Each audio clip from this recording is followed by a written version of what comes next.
Sí. Bienvenidos. Vamos a comenzar la sesión con la maestra doctora Christine Kuttinger, experimentos didácticos, cómo integrar la literatura en la clase de idiomas. La doctora Christine Kuttinger nació en Salzburgo, Austria. Estudió letras alemanas e historia en la Universidad de Salzburgo. Doctorado en historia por la misma universidad. Actualmente trabaja de profesora investigadora de tiempo completo en el Departamento de Humanidades de la Universidad Autónoma Metropolitana Azcapotzalco. Numerosas publicaciones de crítica y traducción literarias. Maestra Cristina. Muchas gracias, bienvenidos. Les voy a dar mi conferencia o mi pequeña práctica de Europa tradicional. No necesito PowerPoint ni nada, más un poco de su interés. A pesar de un cierto escepticismo por parte de los estudiantes y la confesión de muchos que no tenían nada que ver con la literatura, estoy agregando a mis cursos de idioma textos literarios. Se trata muchas veces de la lectura y de la traducción de poemas, aprender de memoria un texto breve, dramatización, etc. Creo yo que la literatura facilita un acceso privilegiado a la cultura del idioma meta. No solamente significa un repaso soslayado de la gramática y del vocabulario, debido a la voz propia de los autores, los textos son un material lingüístico y que encuentran una gran resonancia en el aprendiente. Partiendo de mis propias experiencias en la adquisición de una lengua extranjera, en mi caso el ruso, estoy trabajando con textos literarios. Para mí ha sido, en mi carrera de maestra de idiomas, ha sido una experiencia fundamental de convertirme yo también en estudiante de idiomas extranjeros. Ahí vi que había tres cosas que son fundamentales para el aprendizaje. Uno, la motivación. Y la motivación muchas veces tiene que ver con el nivel emocional, con la transferencia emocional que existe en el salón de clase. Otro, también muy importante, que el aprendizaje sea un aprendizaje significativo. ¿Qué significa esto? Un aprendizaje que a mí, como persona, como Cristina, me dice algo. A mí me queda clarísimo el recuerdo de ya muchos años atrás de que estaba en mis clases de ruso y pedimos a la maestra que queríamos leer literatura, nos pasó los cuentos, un poema épico de Pushkin que sería La Blancanieves, ¿no? No es exactamente La Blancanieves, era una labor titánica. Casi tenía que darnos cada una de las palabras y nos pidió que lo tradujéramos. Hasta el día de hoy me acuerdo de muchas de las palabras que aprendí con esas cosas, porque estaba yo tan contenta, me dio tanta ilusión de leer a Pushkin en el original, que era algo que se me quedó grabado. Y como tercer punto, siento que la literatura tiene que ver mucho con el aprendizaje significativo, porque literatura, en su buen sentido, es siempre la expresión de la visión personal de un autor, de una voz propia, de una voz singular en el mundo. Entonces, eso para mí son las razones por las que estoy obligando a mis estudiantes de la literatura en mis cursos de idioma. Les voy a dar algunos ejemplos de textos con los que estoy trabajando.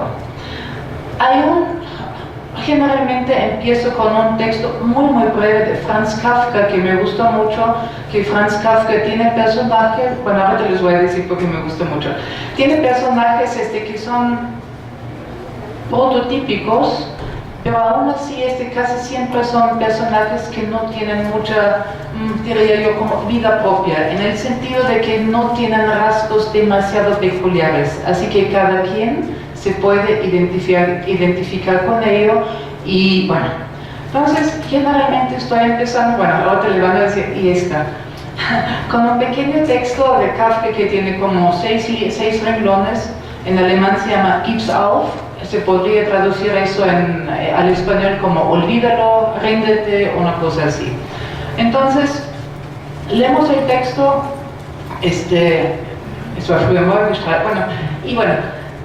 leemos el texto, hacemos la traducción, luego les dice, el texto es el siguiente, que un señor camina, pierde el camino, pregunta a un policía y el otro dice, olvídalo, o sea, no te voy a decir nada, y se da la vuelta. Y les pregunto a los alumnos, ¿y a eso a usted qué les dice, no? Pues nada, rarísimo, ¿para qué leemos eso? Entonces empiezo a como ubicar un poco el texto de Kafka en su mundo, ¿no? El policía, símbolo de autoridad, quiénes son autoridad, que puede ser la ley, que puede ser Dios, que puede ser el Padre, en fin, cada quien lo llena con lo que para él es importante. Esta persona que va de camino, ¿qué es el camino? Puede ser la vida, puede ser la búsqueda de algún destino, en fin. Pues cuando ya se la no comprensión a que entendieron, bueno, no entendieron, no, eso no quiero decir entendieron, pero se pudieron acercar un poco al texto, entonces ya los tengo enganchados y bueno, para la semana entrante me lo saben de memoria. Claro, ahorita la alegría se les va, pero son pequeños, entonces bueno, también ustedes saben que no todos lo hacen, pero la cosa es que los alumnos que lo hacen tienen luego como un acervo de estructuras sintácticas, de vocabulario que luego se lo pueden aprovechar en otras situaciones.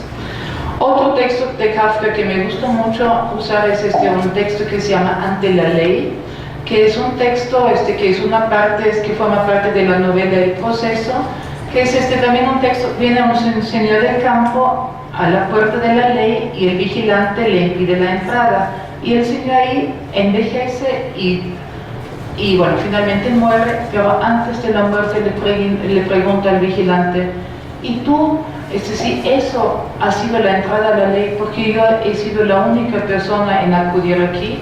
El vigilante dijo, bueno, porque esta puerta era nada más para ti, voltea y cierra la puerta, el otro muere. Entonces, eso se presta mucho, pues, quiénes son los caracteres, cómo te imaginas los caracteres, cómo también son muchas veces con dibujos, la puerta, cómo es, o sea, cómo hace como pequeñas relaciones que existen entre las puertas, entre las personas, y luego también a veces hago una pequeña dramatización.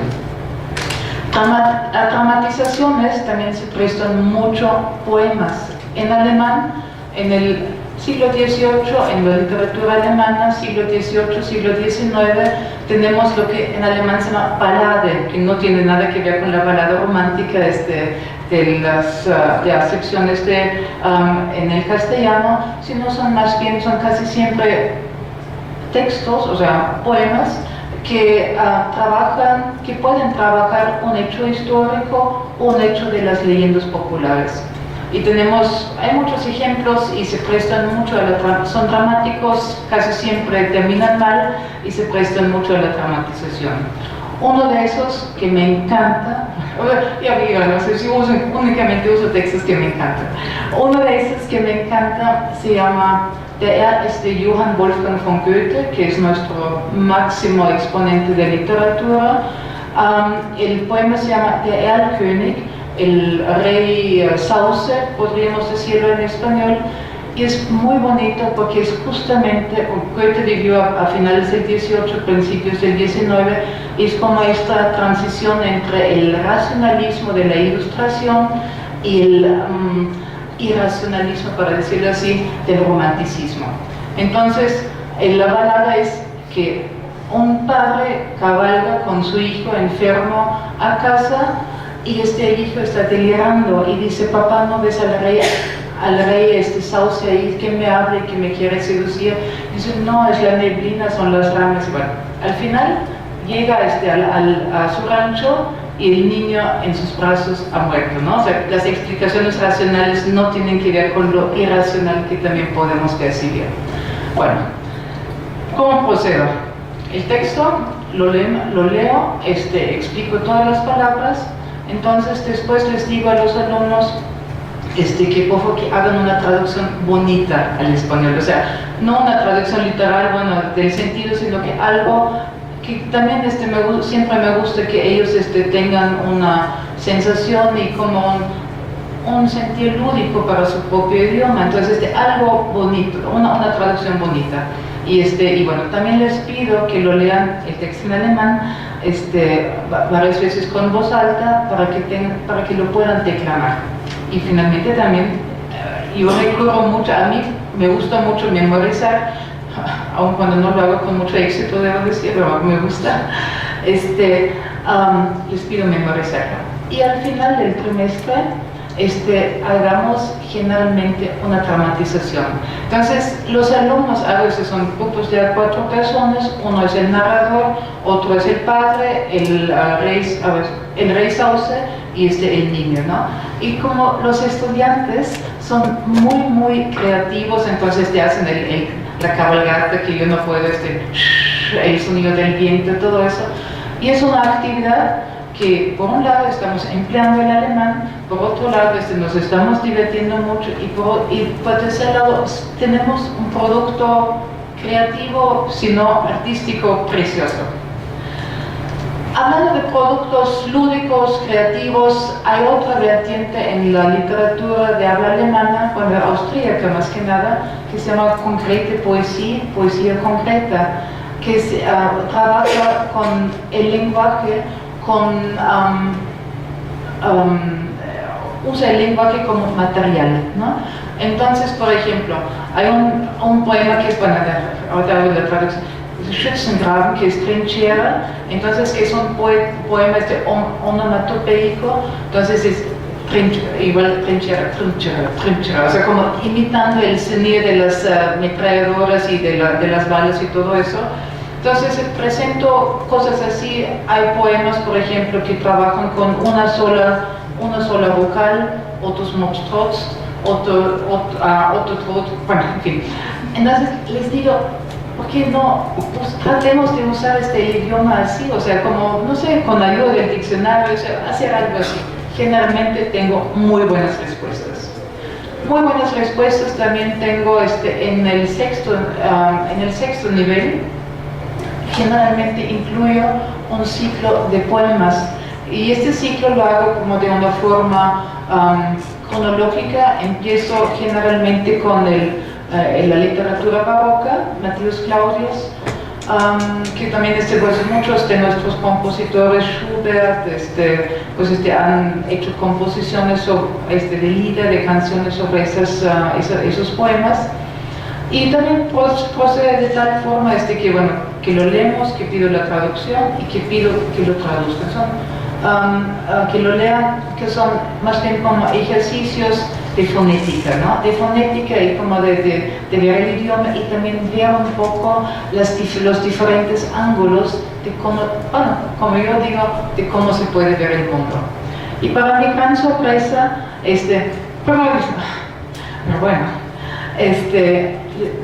están entusiastas, les gustan este tipo de actividades, pero lo que a mí también me sorprende mucho, yo sentí siempre que el siglo XVIII, siglo XIX, para nosotros está muy lejos, que les va a costar mucho trabajo, pero muchas veces la poesía tan reducida que es del siglo XX, del siglo XXI, que a través de algunas cuantas palabras significa cosas que únicamente puedes saber si realmente tienes un manejo cabal del idioma, les cuesta más trabajo. O sea, también para mí es muy interesante cómo se acercan ellos.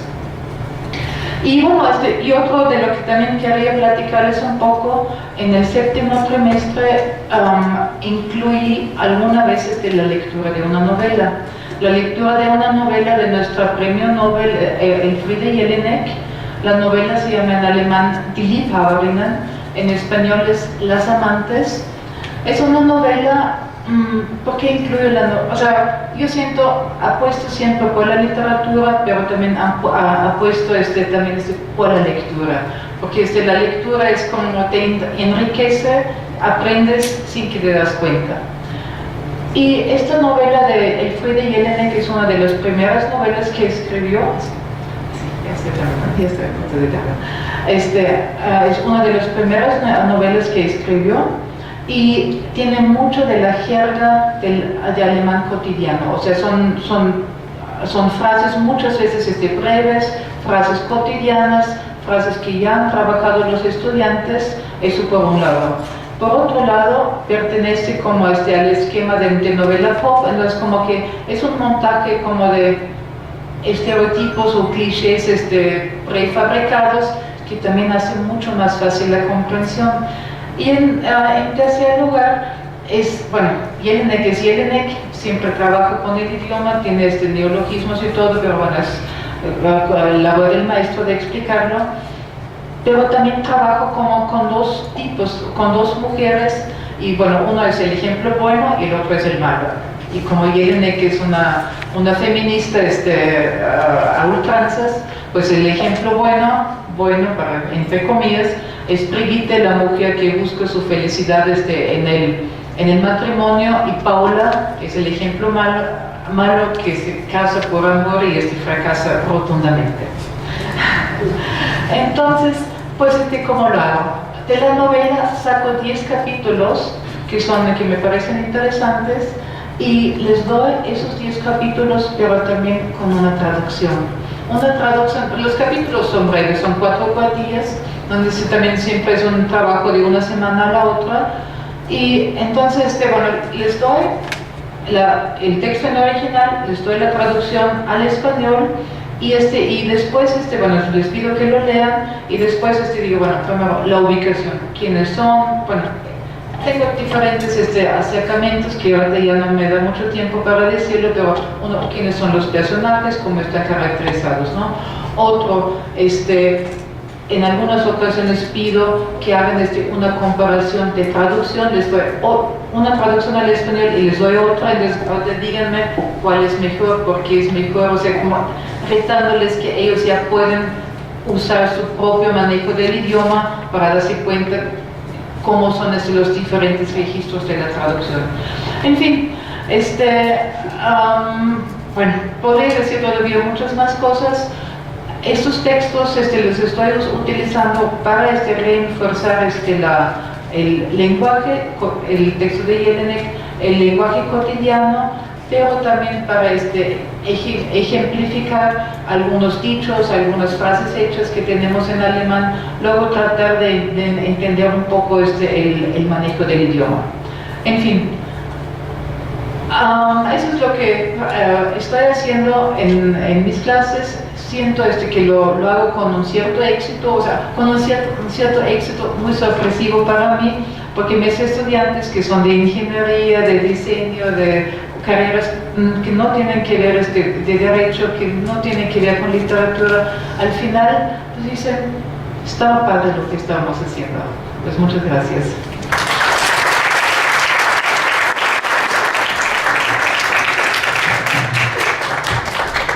Muchas gracias, Cristín, por tu participación. Continuamos con la maestra Alejandra Sánchez Valencia con su ponencia Not Here, English versus la nostalgia de un lugar. La maestra Alejandra Sánchez Valencia es profesora titular C de tiempo completo en lenguas extranjeras en la UAM Azcapotzalco. Es licenciada en enseñanza del inglés en la UNAM por la UNAM, maestra en estudios México-Estados Unidos con mención honorífica en la UNAM y pasante de una segunda maestría en lenguas modernas inglesas también en la UNAM. Cuenta con el diplomado La literatura infantil, una puerta a la lectura en la UNAM. Realizó una estancia académica en la Universidad de Oslo, Noruega, sobre cuentos folclóricos y literatura infantil y juvenil. Pertenece tanto al área de literatura como al grupo de investigación de lingüística aplicada de la División de Ciencias Sociales y Humanidades.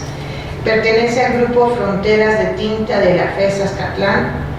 Es miembro del CHLA, Children's Literature Association, a partir del 2006.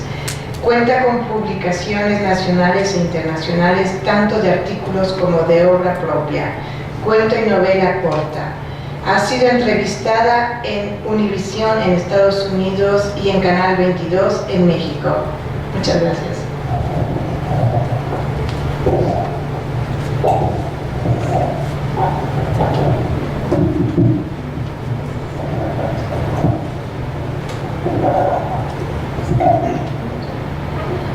una pregunta que es común que me hagan los alumnos. Maestra, ¿en dónde aprendió el inglés? Siempre contesto que en México. Supongo que todo empezó aquel buen día en que uno de mis tíos vaticinó que yo tenía el gusto por los idiomas, o el día en que mi abuela, residente norteamericana, me dijo que las letras en inglés tenían sonidos diferentes a los que veíamos por escrito. La A no era una A pura, sino la alianza entre una A y una E. O era demasiado grande, como esa mandíbula que parece caérsele a los hipopótamos. Todo era echar a volar la imaginación para ir encontrando las conexiones que nos permitieran proferir el fonema adecuado. Vengo de una familia en que parte de la cotidianidad era escuchar distintos acentos. No era tan solo por el contraste entre mi padre y mi madre. Ya desde entonces tenía yo esa sospecha que poseen mis coterráneos, de que Yucatán es otro país. Los acentos españoles y cubanos de mis bisabuelos se habían fundido con el yucateco. La experiencia de mi abuela de crecer en la colonia árabe tendría influencia en algunos de los platillos cocinados hasta la fecha por mis hermanos y por mí, en que hijos y sobrinos los disfrutan. Las visitas de nuestros familiares eran una verdadera fiesta que apelaba a todos los sentidos: visual, olfativo, gustativo y sonoro. Los otros acentos, los de afuera y al norte, eran los de mis tíos en Estados Unidos, en Florida y en Ohio, el sur y el medio oeste. Ahí estaba la clave: la sonoridad que me hechizaba y las anécdotas en la sobremesa. Ahí aprendí a degustar las historias sin saber que preparaba el equipaje de mi propia existencia. Eran comunes las narraciones que nos atrapaban desde un principio a los oyentes, para al final preguntarnos si lo más hiperbólico, es decir, lo más exagerado, era verdad o parte de la intensidad requerida. En cambio, los relatos tremendamente mexicanos de la familia de mi padre me hablaban del misterio, de los muertos, de los colores y los dulces.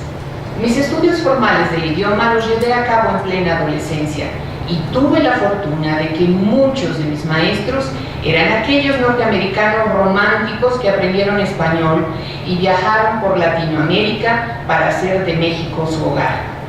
Una vez más, estuve expuesta a las variantes dialectales y a todos mis antiguos profesores doy las gracias, doquiera se encuentren, por su infinita vocación y amor a la docencia. Recuerdo que para cada curso tuve un libro de texto diferente, o sea, que no estaban seriados. De hecho, uno era británico del todo, y fue entonces que en mi último semestre conocí Lifestyles 2 de Francisco Lozano,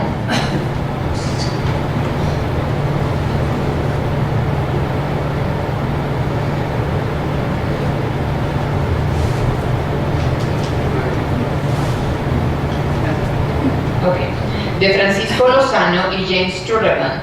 Se trataba de una joven mexicana, María Sánchez, que trabajaba como asistente administrativa en el Hotel Regency de Nueva York. ¿Puede pasar, Jerry? ¿Este? Ok, gracias. Tenía un novio norteamericano, Keith McDonald, a quien todos llamaban Matt, y la primera unidad iniciaba con los preparativos de una fiesta sorpresa para él. Los invitados eran Paula Duran, periodista y novia del viudo Ray Palmer, representante de ventas, cuyos dos hijos vivían con los abuelos en Atlanta. Por otra parte, se hallaban George, hermano de Matt y esposo de Maggie, con Billy, su pequeño hijo. A lo largo de las unidades se hacía un acumulamiento de los sitios exactos que conformaban el espacio. Nueva York, con sus grandes rascacielos, su vida cultural y deportiva, en una época en que estaba de moda el jogging, patinar y bailar en la disco. Un tiempo en que la serie de televisión Fame recordaba a los jóvenes que para lograr las metas había que esforzarse, trabajar y literalmente sudar para pagar el precio del éxito, de la fama.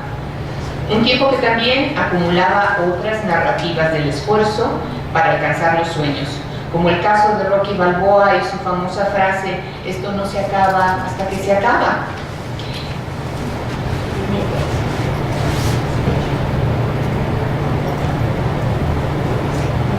Creo que no funciona. Ok, pasa.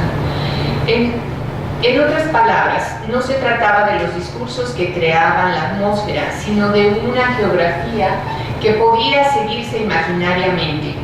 Podía usarse el metro y, pese a lo grafiteado de este y los asaltos a los pasajeros, ofrecía un buen servicio a los usuarios. Aparecían los nombres de las calles, en su mayoría eran números ordinales, y en el libro, cuya anécdota agarré in medias res, había una serie de migrantes como Tomiko de Japón o Franco de Italia, que alguna vez fueron compañeros de clase, pero que habían cultivado la amistad entre ellos y tenían vida en una gran ciudad. La trama podía transcurrir de lo más cotidiano, como llevar la ropa a la lavandería y cocinar, hasta ir a un buen restaurante, a la barata de una tienda, a la farmacia a buscar vivienda o ir al teatro. Las mujeres se pintaban el pelo, se ponían tubos, cuestionaban su papel encasillado en el hogar, pues deseaban retornar a los estudios y trabajar, como ocurrió con Maggie, que estaba casada. Y en cuanto a las solteras, eran caracterizadas por viajar, estudiar una carrera y tener planes laborales muy atractivos. ¿Y saben algo? Los personajes también podían disgustarse y retirarse la palabra, tal cual fue la situación de Matt y Maria, que ya eran novios. ¿Qué había sucedido? ¿Por qué en la última unidad venía una rara canción que se llamaba How can I tell you that I love you if you don't answer my call? ¿Por qué la pregunta de si se hablaba o no el mismo idioma y no saber distinguir las señales?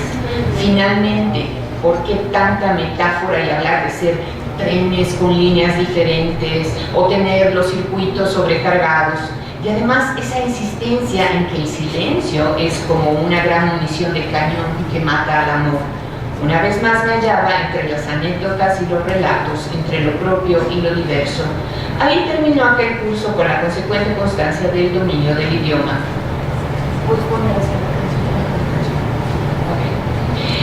El siguiente nivel era avanzado y el único adicional en aquella época.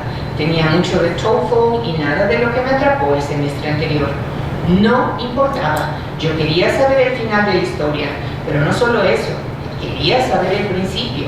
Así que decidí sacar todos mis ahorros del banco, lo que recibí de quinceañera, y me fue a una librería que ya no existe porque las devaluaciones acabaron con ella. Adquirí toda la colección que iniciaba con In Touch de Oscar Castro y Victoria Kimbrough, consistente en 3 libros, 3 cuadernos de trabajo y un total de 6 cassettes. Y luego seguía Lifestyles en el mismo tenor. Como aún me quedaban unos pesos, tomé 2 grandes libros de ejercicios gramaticales. Volví a casa feliz y de manera autodidacta me di a la tarea de leer, revisar, estudiar y contestar las 2 series. Así que de pronto me había hecho de la precuela y secuela de lo que era la única historia que conocía. Ya todo tenía sentido. Las series iniciaban con un grupo compuesto por migrantes, en su mayoría jóvenes, que habían viajado a Nueva York para aprender inglés en el American Language Institute.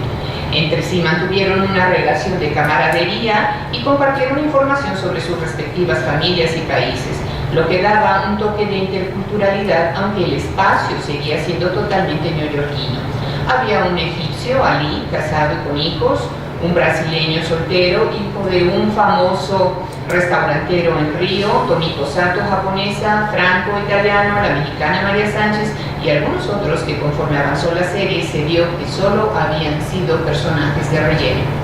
De manera acumulativa se juxtaponían las imágenes del espacio neoyorquino: el Museo Metropolitano, Greenwich Village, el Empire State Building, la Estatua de la Libertad, Chinatown, el World Trade Center, el Rockefeller Center, y conforme avanzaba la trama se hacía referencia a otros espacios: Washington DC, Atlanta, Chicago, Michigan y California, como lugares en los que radicaban los familiares de los norteamericanos que también habían hecho su vida en Nueva York. Las festividades en que se ponderaba el valor de la familia, así como la historia y el respectivo ritual, fueron Acción de Gracias, Navidad y Año Nuevo. Estamos en la 14. Los personajes principales y secundarios demostraban a lo largo de las 2 series las más variadas emociones. extrañamiento, frustración, miedo, aburrimiento, ansiedad, esperanza, alegría, ilusión y amor. Pasaba por enfermedades y pérdidas, como el momento en que Tony Costa, novio de Tomiko Sato, debió regresar con carácter de urgente a Brasil, pues su padre murió de un infarto.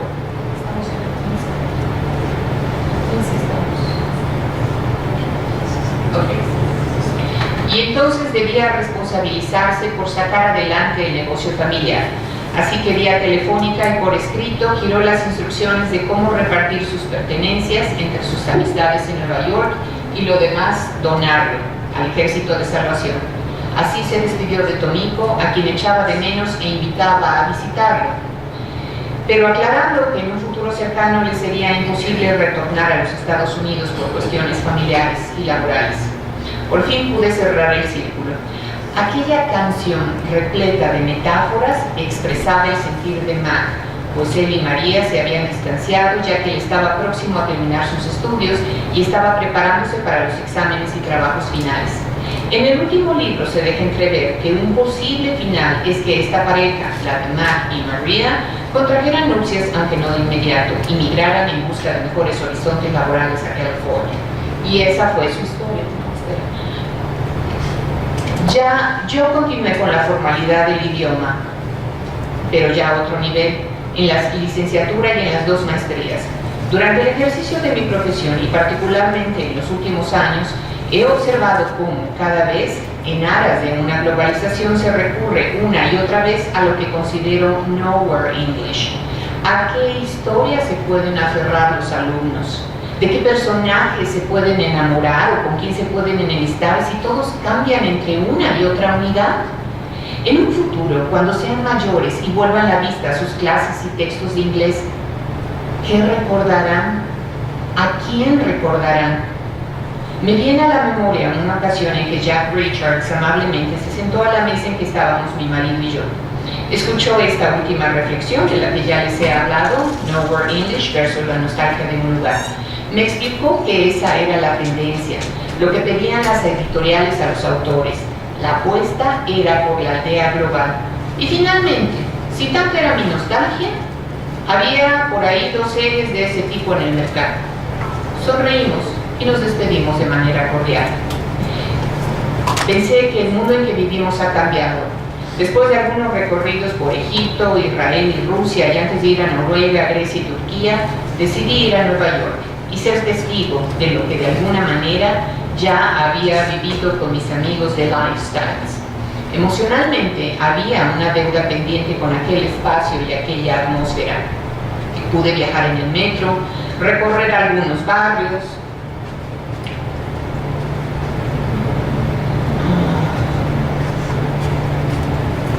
reconocer los nombres de algunas calles y tomarme una foto en el puente de Brooklyn, teniendo como fondo algo que ya no existe ni en la película del Hombre Araña, las Torres Gemelas. Eso nos habla del terrorismo y la fragmentación que ha habido en las conciencias. Nuevamente reconsideré el comentario del estudioso y me dije, ¿acaso no es la apuesta por un mundo posmodernista a la carta que, lejos de dar una sensación de inclusión, aparta a los espíritus? ¿Podría decir acaso que no ha valido la pena la serie de libros que utilizamos hoy en día? No. Si bien es cierto, adolece de una anécdota y el desarrollo de los personajes, que mucho ayudaría para hacer una serie entrañable, lo que más me ha gustado es que ha sido el pretexto para un viaje imaginario con los alumnos. Lo más divertido con los estudiantes ha sido sus ocurrentes comentarios. ¿Qué es?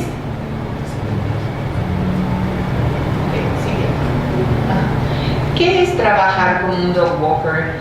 ¿Qué traducción se le da a la ocupación? Maestra, me dijo un alumno, aquí los perros salen a caminar solos. Y entonces, en una época en que los animales de la calle eran casi un problema nacional. Lo curioso es que Jack Richards me dijo que para poner esa información en el libro se basó en la experiencia que tuvo en Argentina. Ni siquiera en algo propio en las culturas del idioma inglés. Aunque ahora esté de moda en Canal 11 El Encantador de Perros con César Millán. Un migrante mexicano que se fue de ilegal a los Estados Unidos y cumplió el sueño americano al ser una suerte de psicólogo, entrenador que promueve las paces entre los humanos y la transformación de los más terribles canes.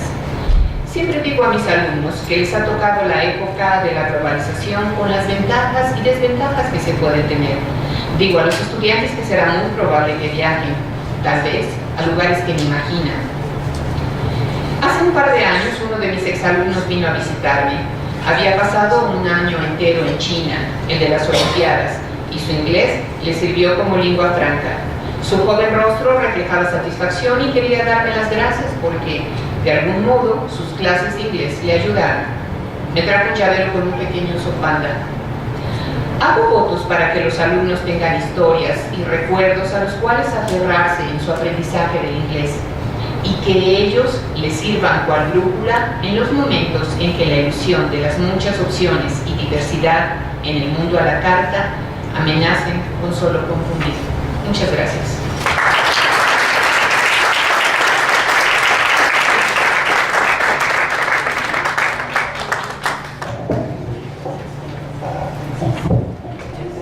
Muchas gracias por tu participación. A continuación, vamos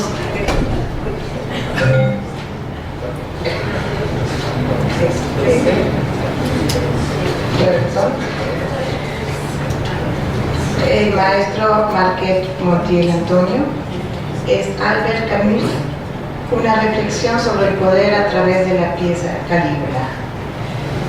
El maestro Marquet es profesor investigador de la UAM Azcapotzalco, nacido en la Ciudad de México, estudios de licenciatura en Lengua y Literaturas Hispánicas en la Facultad de Filosofía y Letras de la UNAM, programa para la formación de traductores en el Colegio de México, DEA en Literatura Francesa y Comparada en París 6, DEA en Filología Hispánica París 4, doctorado en Literatura Iberoamericana en la UNAM, autor de Archipiélago Dorado, el despegue creador de la narrativa de Agustín Yáñez, el coloquio de las perras, que se quede el infinito sin estrellas y de Mester de Jotería, libros publicados por la UAM. Bueno, voy a empezar mi intervención con ustedes. Sí. Bueno, voy a empezar mi intervención leyendo en el número pasado de la revista Nexos apareció un dossier dedicado a Albert Camus. Allí hay un interesante texto de Hugo Iriarte en el que plantea el momento en que aparece la primera obra de Camus en el teatro, su interés por el teatro y los excelentes actores franceses que en ese momento lo representaron. Creo que voy a necesitar un poco de luz porque esto no lo alcanzo a ver. Dice Hugo Iriarte: cuando era joven admiraba Calígula, ahora no tanto. En esta pieza aparece el absurdo a través del personaje central. Calígula sale a escena contrariado porque quiere la luna y no puede tenerla. Así dan comienzo sus despropósitos. Ahora el emperador, dado su poder absoluto, decide arbitrariamente el destino de los ciudadanos. El mandatario es absurdo. Luego, el destino de la gente es absurdo. La pieza puede ser sobre el absurdo, pero ella misma no es absurda. La obra es programática, manipulada para que exhiba una tesis. Y de allí se vale para decir que las obras dramáticas de Camus es lo más interesante, por no decir francamente malas. Yo disiento absolutamente de este punto de vista, por muchas razones, ¿no? Entonces, empiezo a leer mi texto. El origen de esta ponencia es remoto y cercano en el tiempo. Por un lado, tiene origen en el momento de mi primer acercamiento a Camus, en la adolescencia, cuando empezaba a leer en francés. La figura del emperador de negra aureola en busca de la luna es poderosa. Sí, la primera vez que lo dice Calígula lo dice en estos términos: Si duermo, ¿quién me dará la luna? Dice el emperador la primera vez que revela su proyecto vital.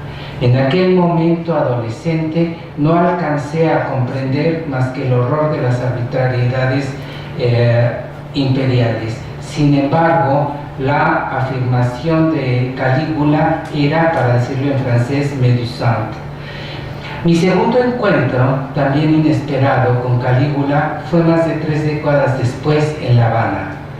Al paso del Almendrón, el Almendrón es, para quien no saben, el taxi colectivo, y levantar la vista, vi anunciada la hora a la que decidí hacer todo por asistir. El doble redescubrimiento de la pieza, de hecho tuve la oportunidad de verla 2 veces, fue un shock. ¿Sí? Por la emoción de verla en escena en primer lugar y por razones políticas. En esta ocasión la puesta avanzaba de manera polarizada. Los gobernados soportaban las aberraciones de un tirano cuyo séquito se hace vestir con uniforme soviético y cuyo palacio exhibe insignias del estalinismo.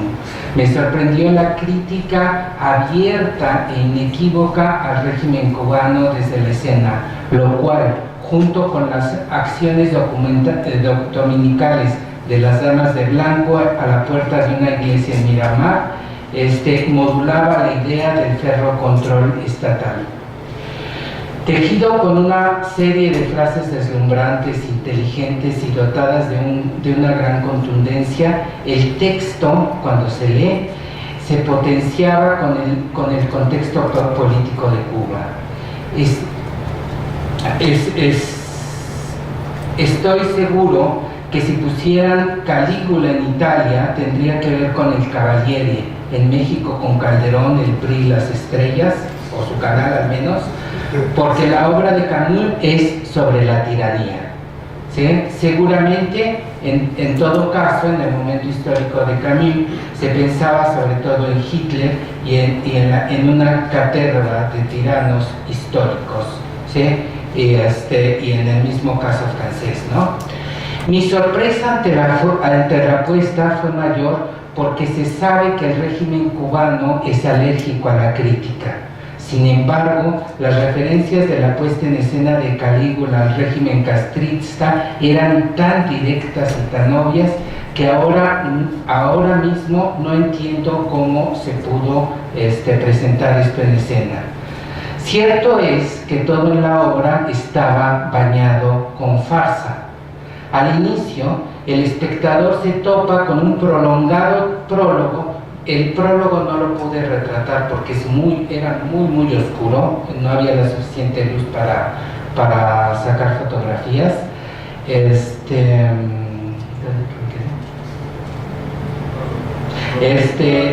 prólogo se topa con un prólogo con música de circo en que los personajes se movían como marionetas, ¿sí? Fue tan largo que por un momento pensé que eso era todo, que habían decidido la compañía hacer la obra muda, ¿sí? Para que cada quien entendiera lo que pudiera o lo que quisiera, pero no. Sin duda hace falta recortar esa parte que fue excesiva. Además del prolongado prólogo, también había que hablar del engolamiento de los actores al decir sus parlamentos, que resultaba un poco molesto. El escenario estaba formado por paneles en donde se encuentran tanto uniformes militares como las condecoraciones que dominaban y daban estructura al espacio. Había 2 niveles en el segundo. En el segundo, obviamente, estaba el trono donde Calígula se hacía adorar como diosa, como la diosa Venus. En el centro, en el punto de fuga del escenario, se erguía un gran marco art déco donde posaba un doncel romano. Había también una subtrama en la puesta en escena particularmente gay, particularmente travesti, drag queen, en esa modulación. Tuve la suerte de ver a 2 actores representar el rol protagónico de Calígula. Uno amanerado que pronunciaba los parlamentos con notoria rapidez y seguridad. Otro que con un diferente tempo podría calificarse de grave. El segundo era mucho mejor. En la obra privaba además una lógica travestista. Actores aparecían en el papel de mujeres y actrices representaban a hombres. Los paneles del escenario estaban colocados en líneas de fuga que daban al palacio una dimensión de gigantismo, como si fuera la única construcción en el horizonte. ¿Sí? Se hacía énfasis sobre todo en que gobernar era sinónimo de robar, divisa que pronuncia Calígula, y que bueno, eso no es privativo de Cuba. Yo creo que en otros países, no sé cuáles existen. Robar no solo dinero, sino imponer impuestos a productos esenciales, lo cual tiene resonancias muy fuertes en la situación social y económica de Cuba. La obra, el texto de Camus, en esta puesta en escena era explotado de una manera muy sistemática, yo diría incluso sobreexplotado por la compañía teatral, lo cual yo no daba crédito que eso lo estuviera viendo en Cuba, en un teatro estatal, con una compañía estatal, con recursos. La puesta se ve, esta no es una puesta pobre. Entonces, con la pobreza de recursos de Cuba, pues ver todo esto es muy, muy sorprendente. La compañía es muy grande, ¿sí? Y tienen varios actores que representan los diferentes actores, ¿no? Y además el público de La Habana asiste de manera muy, estaba casi lleno el teatro. En las dos ocasiones que tuve la suerte de ver la obra, ¿no? Entonces, sí, robar no solo dinero, sino imponer impuestos a productos esenciales. Calígula es un cleptómano en muchos niveles, ¿sí? Calígula, en la pieza Calígula campea la falta de dignidad de los patricios, ¿sí? En el texto, ¿sí? En la obra, en la puesta en escena, lo que había era sobre todo una visión muy dicotómica, en la que había un personaje iluminado con una luz muy negra, ¿sí? Y ese era Calígula, el tirano, y había otros personajes que eran iluminados con la luz de las víctimas, ¿sí? Cuando se lee el texto, esto no es para nada Camus, ¿sí? El texto es mucho más rico y bueno, oye, yo creo que voy a dejar la ponencia y mejor les platico. ¿Qué les platico? Que la obra es mucho más interesante porque sobre todo no hay en Camus en ningún momento una división entre buenos y malos, ¿sí? Me parece que lo importante, y esta es parte de mi conclusión, lo importante del texto de Calígula es que la tiranía es una forma de gobierno en que el tirano quizás sea el menos importante para llevar a cabo la acción tiránica, ¿sí? Lo que es más importante es, por un lado, no es por un lado, exclusivamente el entorno del emperador, y este entorno está compuesto única y exclusivamente por los patricios, ¿sí? Calígula nunca habla del pueblo. Cuando habla del pueblo lo pone como daños colaterales, ¿sí? En un momento dado Calígula decide que va a haber hambruna y decide que por tantos días va a haber hambruna solo para que el pueblo tenga la oportunidad de agradecerle e hincarse, ¿sí? Pero es una técnica y es el único momento en el que aparece el pueblo. En todas las demás partes aparece los patricios. ¿Y los patricios quiénes son?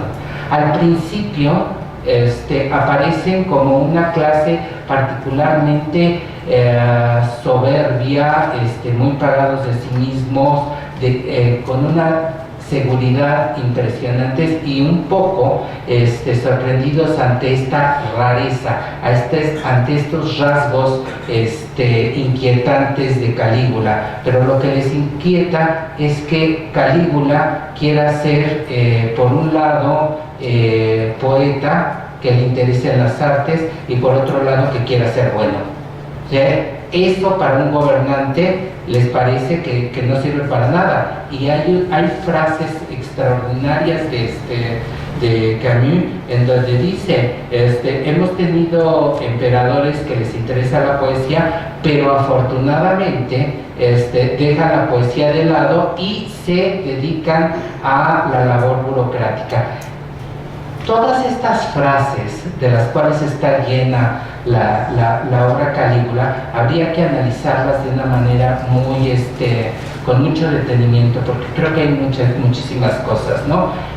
Considerar esta cuestión del gobierno como una cuestión administrativa tiene que ver con la resonancia de los mutuos intereses que tiene tanto el gobierno como los patricios, ¿no? Explotarse mutuamente y aprovechar las oportunidades mutuamente. Entonces, en el primer momento,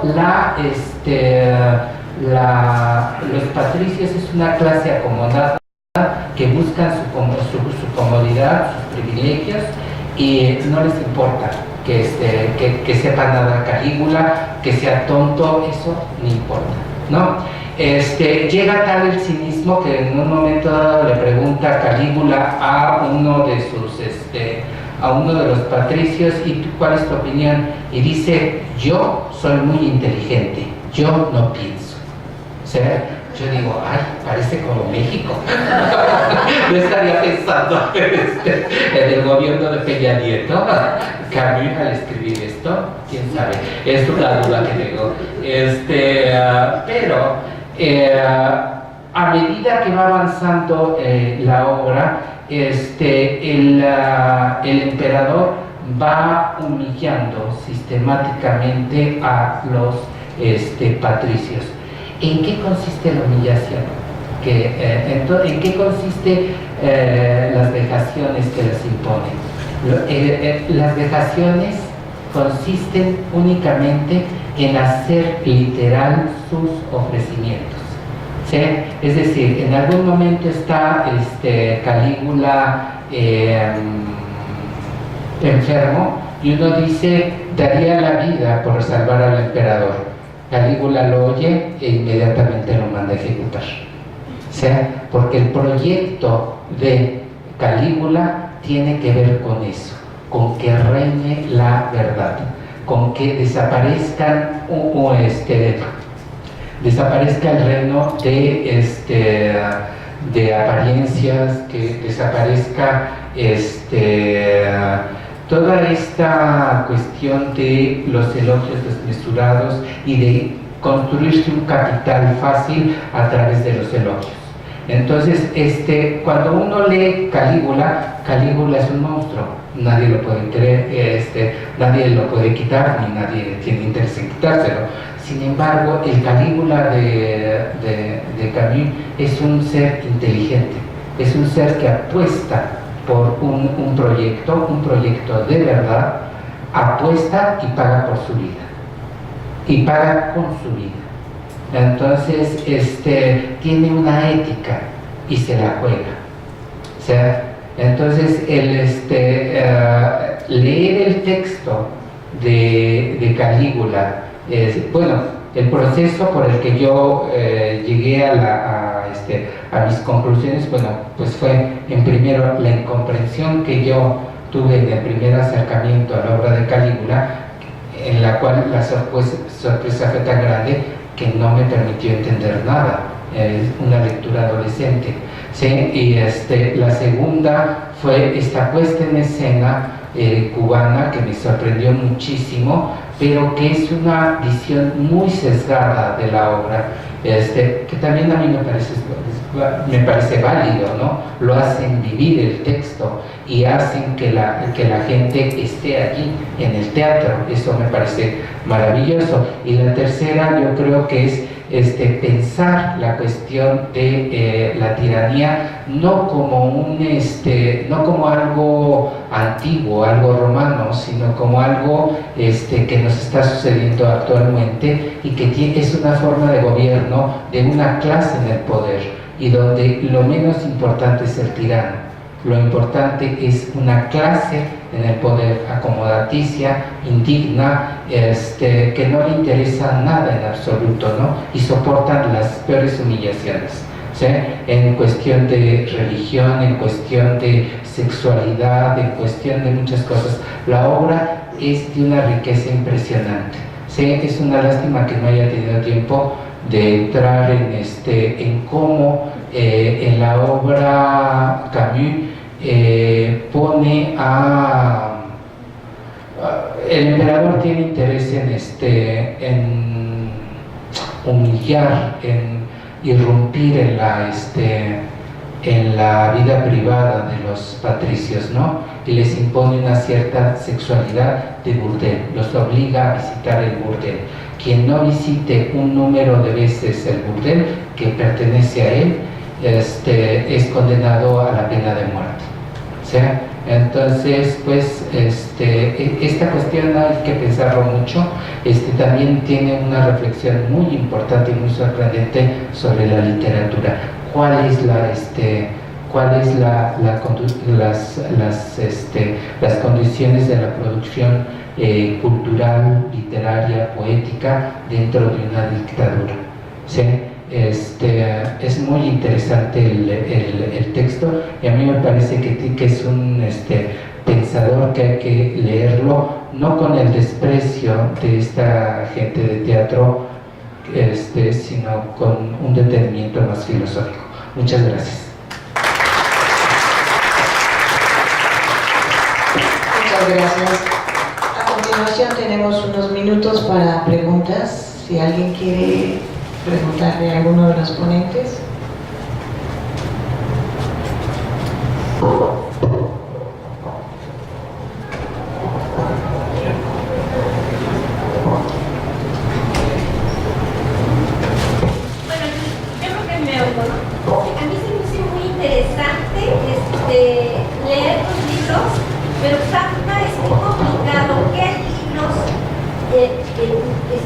Como graduados para algunos que empiezan a estudiar el alemán, porque leer un libro de Kafka, yo no sé alemán, sin embargo en español a veces está complicado de entender, entonces yo no sé si haya libros graduados como en inglés, que son para nivel 1, para nivel en alemán, o son realmente los que usted mencionó, son libros muy fáciles de leer, o son unos cuentitos, o qué tipo de libros son.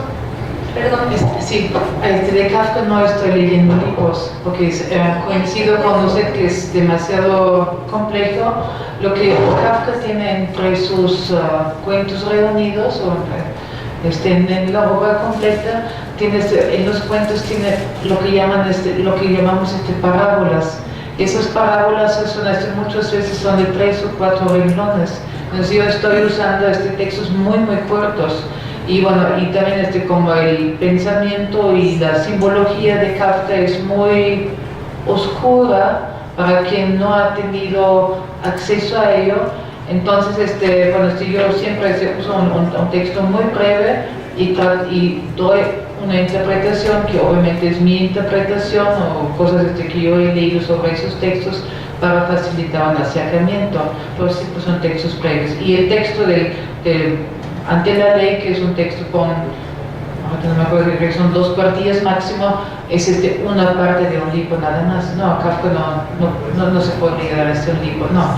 Y bueno, y para alemán sí existen textos sencillos, bueno, muchas veces son como novelas policíacas, para nivel A1, A2 y todo eso, o sea, que también ahora tuve un tercer nivel, que significa que antes han tenido 100 horas clase, entonces con esto ya empecé a leer un libro con ellos y les dije, pues es siempre, o sea, como un intento, ¿no? Pero hay una de esas lecturas simplificadas, no literatura, y bueno, mira, es una novela policíaca que pasa un crimen, un detective, una víctima, un perseguido y finalmente todo va a salir bien. Entonces como que trabajando un poco con la expectativa que tienen los estudiantes que saben de su propio conocimiento del mundo.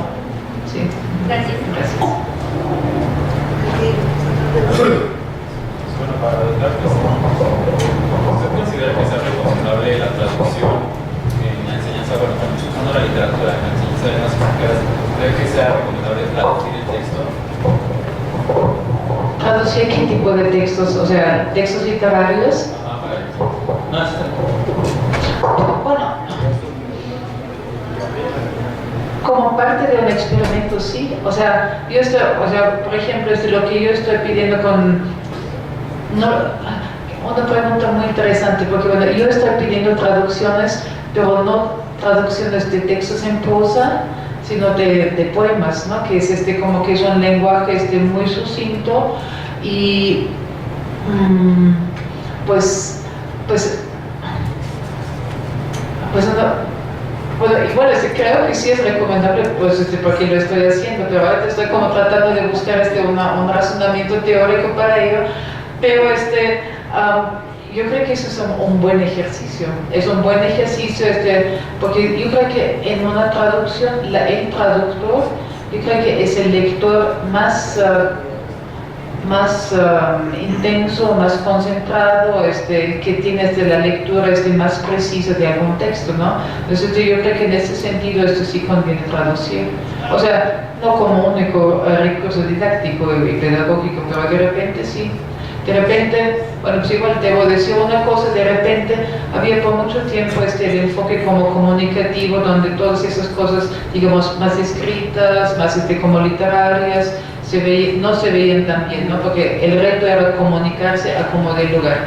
Y ahorita, pues siento, bueno, en mi experiencia personal, yo estoy regresando a métodos antiguados, si queremos. O sea, el dictado, por ejemplo, leer un poema, declamar un poema, memorizar un poema. Lo que yo siento, por ejemplo, con los dictados, que no tiene que ver con literatura, pero si tú entiendes bien y sabes vertir bien lo que oyes y plasmarlo en la forma escrita, eso para mí es la expresión de una claridad y una coherencia en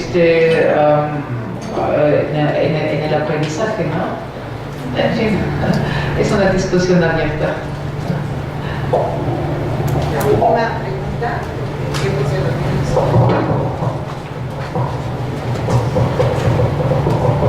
Bueno, quisiera felicitar a la maestra Alejandra, me encantó su ponencia. Debo de confesar por agrado que yo también aprendí con este tipo de libros. Y quisiera preguntarte, Alejandra, si consideras que hay una gran diferencia entre aprender con este tipo de libros que tienen una historia y con los otros que mencionabas, que son capítulos totalmente diferentes. ¿Sí hay una diferencia en el aprendizaje?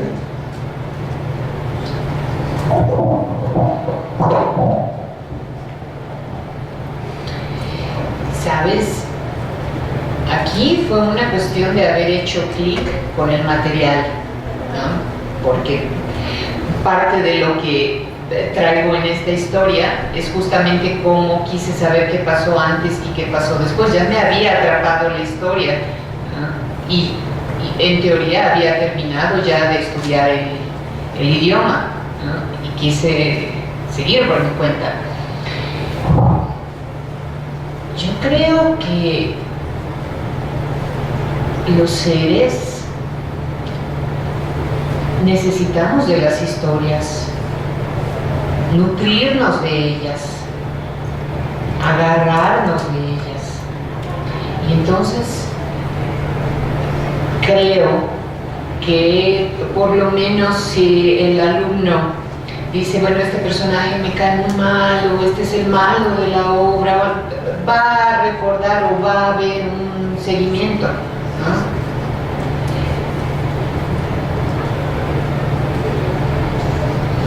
Finalmente creo también que es mucho del alumno o de la persona que tanto haga clic en un momento dado con la historia, que tanto se enganche.